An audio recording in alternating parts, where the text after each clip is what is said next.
it's a very difficult thing for parents when they feel helpless that they cannot help their child.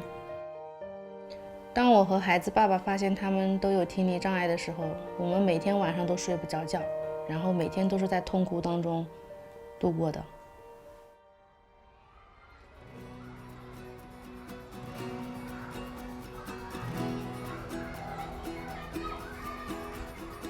I've experienced the benefits of early intervention. It's really important.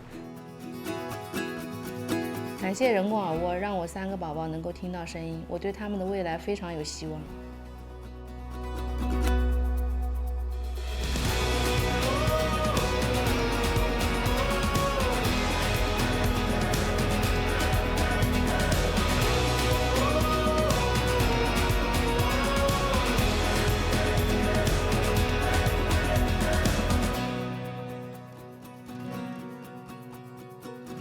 要学会去珍惜课业这块，我为我的梦想定下了个基础。